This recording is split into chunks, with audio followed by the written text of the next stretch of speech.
Welcome, Jason. How are you? Thank you. I'm pretty good. You look good. You look good. The dreads are all down. You ever wear them up or? Yeah, a lot. You know, a lot of times when I play, I pull them back because they kind of get in the way sometimes.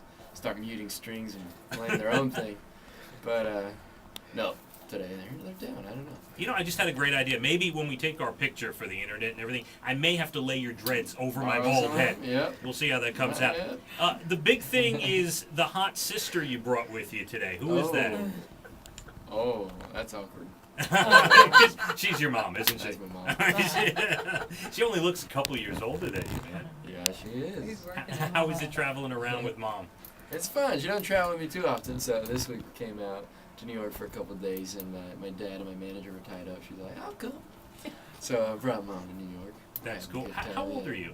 I'm 22. Okay, all right. So it's not like you need a chaperone. I mean, you could be out on your own. More just for company, so I don't go crazy by myself at night in the hotel rooms. I think you could find company, Jason, if you wanted to find company. This may be awkward in front of mom, but you could find company if you wanted company, right? Sorry, Mom. Listen, I don't want to make this sound weird, but when your season premiered in 08, January 08, I just had a baby. My baby is now almost 2 years old. This is your first album.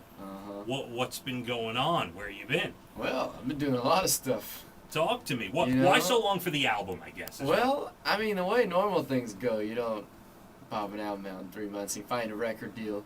You know, if you don't get a deal through 19, through American Idol, then it's a lot longer of a journey. I got off of the tour and moved to LA, where I already had some connections, and I was doing a lot of songwriting. And for me, the album, I knew I had an opportunity to make an album. I didn't quite know how I was going to do that, but I knew I wanted to use this time to really write some great music and do something I was proud of. So I started doing that. And then while I'm doing that, I was also like, okay, I might need a record label. That might help. And, so the search started for that. I started meeting with some labels, and actually Atlantic Records called me up. And they were like, hey, we'd like to meet up with you, see what you got going on. We liked you on the show. I was like, all right, cool. Not bad when Atlantic calls you. Yeah, that was really cool. So the proactive movement, it's like, awesome. And so I flew out, and I'd written a couple songs. I played them some of my songs. And, it was very important for me to kind of catch the vision of what I wanted to do and really partner up with me in that. Otherwise, I wasn't really interested. And so they liked what we were doing. And so, then the negotiating process takes place. That took a couple months. Then we entered into some more songwriting. Then we recorded a record. That took 2 months, solid. And that brings us up to speed now. I spent about a year writing and taking meetings, figuring stuff out. Is it all your writing on the album? Did you have help? Mostly co-written, yeah. Had some help there on the album, and because I really started songwriting about 2 or 3 years ago. Started singing about 2 or 3 years ago. Which is amazing. We'll get to your Idol journey. Yeah. To all the Idol fans, we're going to get to it because I got a lot to ask you. Yeah. As I told you before off the air, I'm a big Idol fan. But so you wrote a lot of stuff, you had some help, and you got the record process going. Yeah, so ultimately, I just really found a home at Atlantic Records where they were supportive of nurturing me and what I wanted to do and my songwriting ambitions and my recording ambitions. So they really enabled me to do what I want to do in the biggest possible capacity. And so yeah, it just took some time. I don't move too fast. I have to take it slow. You didn't move too fast on the show either. You were known for that. So the album is self-titled now. Forgive me if I get this wrong. It's coming out in January, right? Early next year. We're kind of still working on a date. Oh, okay. I thought. So, all right. Yeah. So it's a little ways away. I'm looking at the record. Do we don't have a date, right? We don't have a date yet. Yeah. It's gonna be out in stores. But it's coming, yeah. But you have the single, which we're gonna play. You're gonna play some stuff live in studio, including a big song for you on Idol, which is on the album. Yes, Hallelujah. Sir. Hallelujah. And Let's Just Fall in Love Again, which we'll get to that in a little bit. But who's the girl in the video? That's not your woman, is it? No. That's an actress. Oh, okay. Yep. Because I had heard you. Now, are you engaged or married, or? I'm engaged. Yeah. Okay. Because I had heard that whoever you're engaged to might have made a cameo in your video. Yeah, she did. She was in the background there somewhere. All right. I thought it might have been the main girl. No, yeah, she wasn't the main girl. How'd she feel about that? But she was great. It was a blast. She'd never been in a music video. It was my first music video, and I actually had a lot of friends in my music video. All the all of my stage friends, I guess. Mm-hmm. They were all friends of mine that lived in town, and so that was really fun. I got to do with a lot of friends. And, Let's get to the Idol stuff, Jason. First thing, the lyrics you forgot to Tambourine Man, which is another thing you got famous for on the show. There was this whole drama about you forgetting the lyrics, and then you might have said "don't vote," and the whole "don't vote" controversy. Take us through that. How did you see that whole thing happen, and how did you forget the lyrics? I don't know how I forgot the lyrics. I think it's because there's kind of two verses. Hey, Mr. Tambourine. It's followed by a different set of words both times. So I think I was about to sing the first ones, and I knew those weren't the ones I was supposed to sing. And I didn't remember the second one. I was like, so, na na na na na. You legitimately forgot the lyrics. Oh yeah. Now, what about the "don't vote" controversy? Just to refresh people's memories, supposedly when Ryan was giving the numbers, you were in the back mouthing "don't vote." Yeah. What's that all about? Well, I was actually saying vote, vote, because I had messed up my words. So I was like, help. So there is no controversy. Yeah, there's none. I'm not a very controversial man.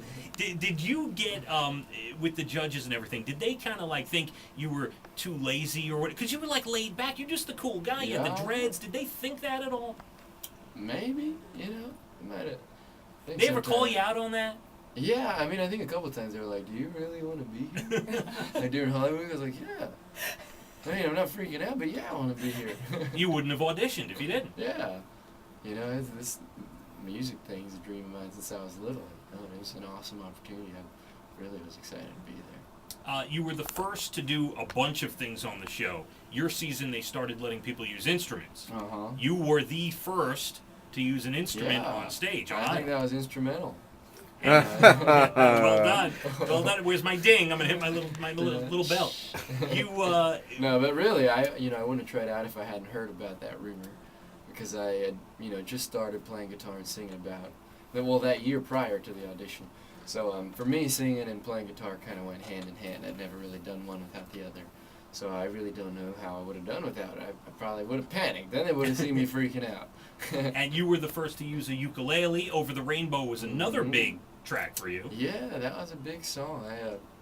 It's a popular song, but not anybody had sung it on stage in that rendition, the Hawaiian style. So it was really cool. That was a cool week for me because that was the first time I played a ukulele, and so it was really fun. Like the challenge of learning the ukulele and singing it is all really cool. And you were the first Jason Castro on Idol, from what I read, to sing songs in 3 different languages. I guess so. Correct? Yeah, I hadn't realized that, but I sang in 3 languages. You did English, Spanish, and there was a little French. A little bit of French, yeah. What song was that? I forgot. Michelle. Okay, yeah. Beatles song, yeah. So, I mean, you were like a pioneer, if you will, Jason. That's what I do. Tell us about Hallelujah, because that really was the song that put you over the top. After that, not only were the young girls in love with you, the moms were in love with you. Candy, who's not in here right now, my co-host, I don't want to give her age, but she's older than me, and she is in love with your version of that song. Did you feel that after you performed? Did you feel the energy? Yeah, that's one of the few songs I knew previous to Idol. Before I sang it on Idol, most of the time I was learning a song that week, and when you actually know a song, it can kind of just come out of you.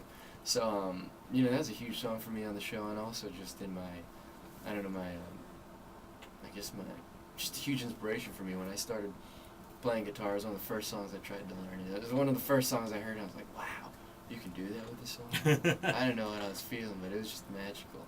And, so it's a big song for me. It's on my album, too, which is very exciting for me. We didn't get to record a full-length version on Idol, so it's very cool to get to document that. And we're going to hear a full-length version of it Yep. in just a little bit. Before we get to that, you upset me because you've outscored me on the SATs. Did you get a 1340 on your SAT? I did get a 1340 on my SAT. That's on Wikipedia, Yeah, that's fact. I got a 12-something. I had 1220, 1240. I was a little Hey, that's upset pretty at that. good, too. Yeah, but 1340, you blew me out of the water. John, what'd you get, our program director? What'd you get? 1300. Oh, okay. See, he even beat John Daniels, and he's a smart dude, too. How about that?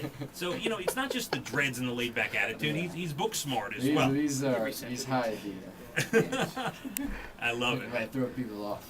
The dreads hide the There's brains. little brains in it.